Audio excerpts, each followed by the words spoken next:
The service categories provide a more detailed classification of financial services.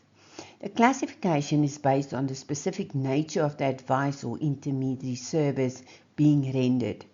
Service categories can therefore be divided into two groups.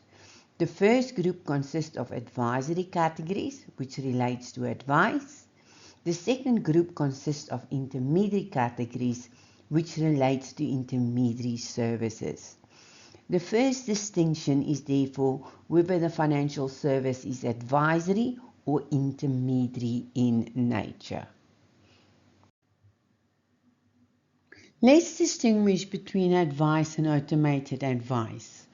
Authorization for advice is required when a recommendation is generated directly or indirectly by a person. This is the normal way in which advice is rendered. For the regulatory exam, always assume that the applicable service category is advice unless the question specifically states that the recommendation was generated by an automated system. Authorization for automated advice is required when a recommendation is generated through an electronic medium using algorithms without the direct involvement of a person. The important distinction is therefore how the recommendation is generated. If a person generates the recommendation directly or indirectly, the service category is advice. If an algorithm generates the recommendation without the direct involvement of a person, the service category is automated advice. Automated advice authorization applies only to the FSP. It does not apply to REPS. An FSP that renders automated advice must also comply with the automated advice operational standards. An FSP that provides automated advice must comply with 4 groups of operational standards. The first requirement is adequate and appropriate human resources. The responsible people must understand the technology and algorithms used. They must also understand the method approach and assumptions embedded in the algorithms, including any inherent preference or biases. They must understand the risks and rules underpinning the algorithms, identify possible risk to clients, and monitor the generated advice to ensure its quality, suitability, and compliance with FACE. The second requirement concerns policies and procedures. The FSP must monitor, review, and test its algorithms and the advice they generate. It must also test the filters used to identify unsuitable clients and specify the level of human review that will apply to the generated advice. The third requirement is algorithm governance. The FSP must maintain system design documentation describing the purpose, scope, and design of its algorithms and filters. It must also maintain a documented testing strategy. Changes to algorithms and filters must be controlled and protected against unauthorized access. The FSP must be able to monitor, control, and reconstruct every change. Algorithms must be reviewed and updated when changed in market conditions or legislation affect their relevance.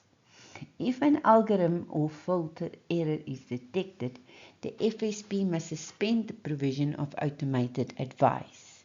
The FSP must also monitor and supervise algorithm performance frequently through timely reviews of the advice produced. The fourth requirement is adequate technology resources. The FSP must maintain client records and data integrity, protect confidentiality and other info, and provide sufficient system capacity to meet current and anticipated operational requirements. The central principle is that the FSP must understand, test, control, and protect its automated advice systems, and suspend the service when an error makes this necessary. An FSP that provides automated advice must comply with 4 groups of operational standards. The first requirement is adequate and appropriate human resources. The responsible people must understand the technology and algorithms used. They must also understand the methodological approaches and assumptions embedded in the algorithms, including any inherent preferences or biases. They must understand the risks and rules underpinning the algorithms, identifying possible risks to clients, and monitor the generated advice to ensure its quality, suitability, and compliance with FAIS. The second requirement governs policies and procedures. The FSP must monitor, review, and test its algorithms and the advice they generate. It must also test the filters used to identify unsuitable clients and specify the level of human review that will apply to the generated advice. The third requirement is algorithm governance.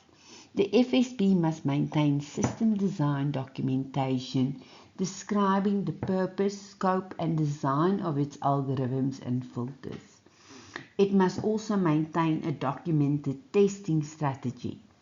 Changes to algorithms and filters must be controlled and protected against unauthorized access. The FSP must be able to monitor, control, and reconstruct every change. Algorithm must be reviewed and updated when changes in market conditions or legislation affect their relevance. If an algorithm or filter error is detected, the FSP must suspend the provision of automated advice. The FSP must also monitor and supervise algorithm performance frequently through timely reviews of the advice produced. The fourth requirement is adequate technology resources. The FSP must maintain client records and data integrity, protect confidential and other info, and provide sufficient system capacity to meet current and anticipated operational requirements. The central principle is that the FSP must understand, test, control, and protect its automated advice systems and suspend the service when an error makes this necessary. Now we are going to consider the intermediary service categories. An intermediary service is a non-advised mediation activity that produces a value outcome with a value management intent. The activity may be performed on behalf of the client, usually through an ongoing facility, or on behalf of the product supplier through an intermediary instruction channel. Intermediary services are divided into 3 service categories: other intermediary services, execution of sales, and scripted execution of sales. Let's look at the meaning of each. Other intermediary services are broker mediation activities with a facilitation nature. The service is usually provided through an ongoing facility established by an agreement or mandate with the client. The client expresses the desired outcome. The intermediary then uses judgment to decide which steps should be followed to achieve the best outcome for the client. Examples include submitting or processing a claim, receiving premiums on behalf of a product supplier, acting on client's instruction to acquire, change, or dispose of a financial product. Category 2, discretionary acquisition decisions. Category 3, administrative services. This service categories is available under Category 1, 2, 2A, 3, and 4. Execution of sales. This applies when a client submits a formal application to acquire, change or dispose of a financial product, usually in a walk-in environment. The interaction does not include advice.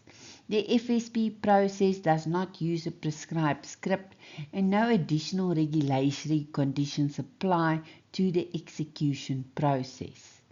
This service category is available under Category 1.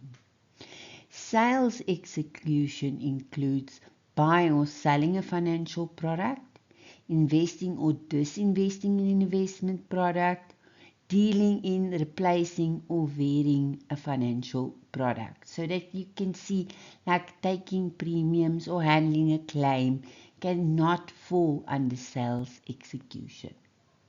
Scripted execution of sales applies when a client submits a formal instruction to acquire, amend or dispose of a financial product, usually in a call center environment. The interaction must not include advice. The FSP must use a prescribed script and additional regulatory conditions apply.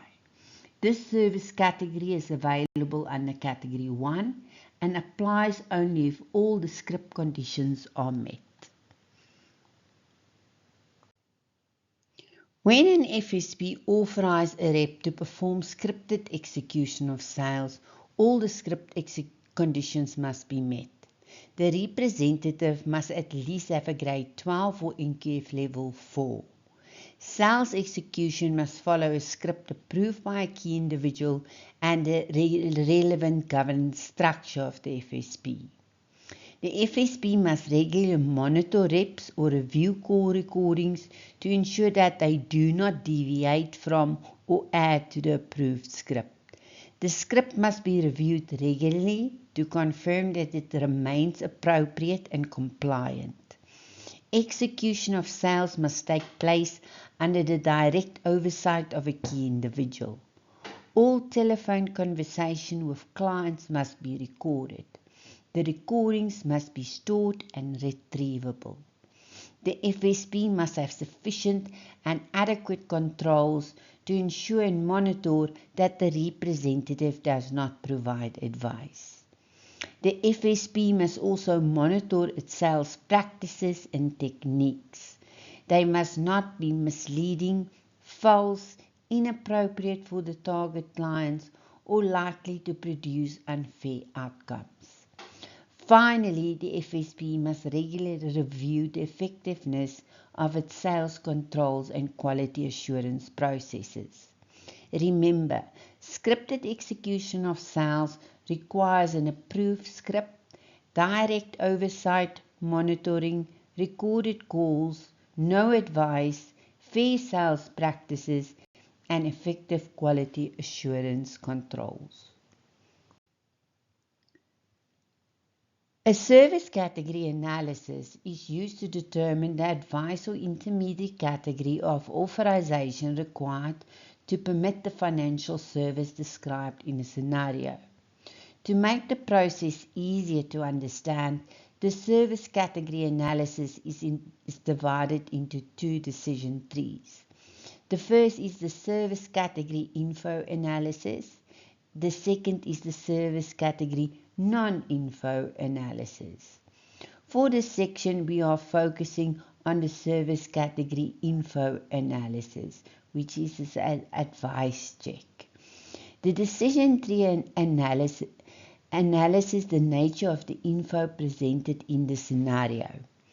The purpose is to determine whether the activity requires authorization for advice, automated advice, or other intermediary service.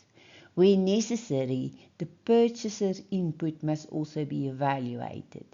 This helps you determine whether the info communicated is subjective or objective in nature. There are therefore two components in this analysis. Component 1 is the nature of info. Component 2 is the purchaser input. Let's work through the decision questions. Question 1 asks, is the info presented in a subjective recommendation set to a specific set of circumstances? If the answer is yes, go to question 2. If the answer is no, an intermediary analysis is needed, so you must go to question 3. Question 2 asks, is the recommendation generated by an automated system with no human intervention? If the answer is yes, define the activity as automated advice and stop the analysis. If the answer is no, define the activity as advice and stop the analysis. Now let's return to the question 1 path where the info is not a subjective recommendation. Because the answer to question 1 was no, an intermediary analysis is needed. Question 3 asks, is the product supplier an FSP one entity?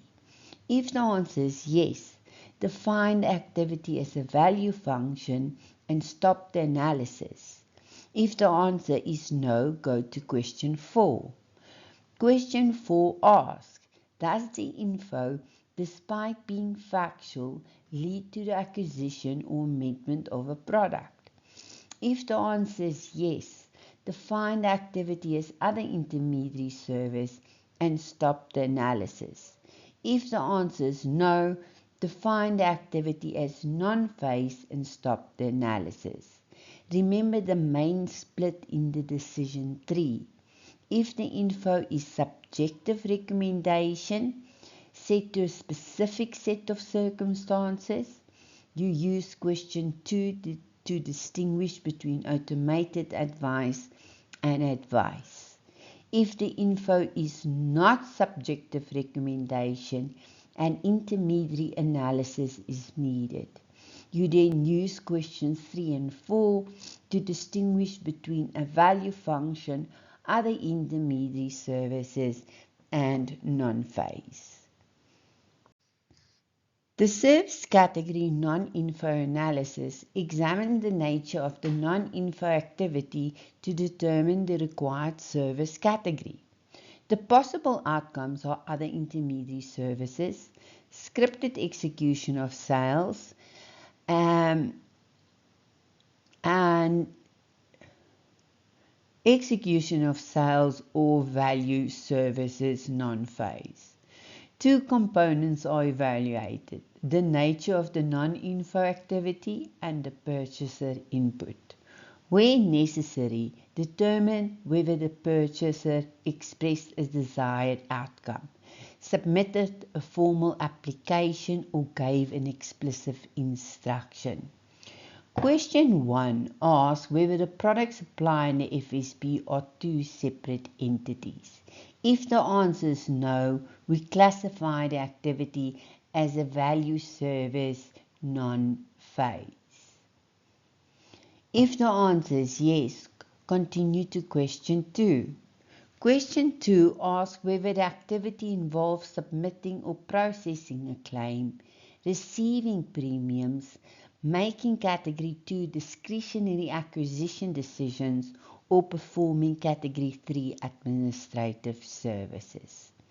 If the answer is yes, classify the activity as other intermediary services and stop the analysis. If the answer is no, continue to question 3. Question 3 asks whether the acquisition, change, or disposal was initiated by a general request or occurred in a broker environment. If the answer is yes, classify the activity as other intermediary services and stop the analysis. If the answer is no, continue to question 4.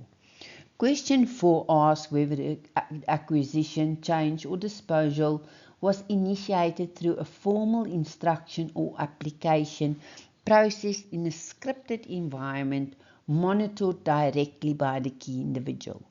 If the answer is yes, classify the activity as scripted execution of sales. If the answer is no, classify the activity as execution of sales. Always consider both the nature of the activity and the purchaser input before selecting the service category. Please remember to go work through the examples. There are examples in the course.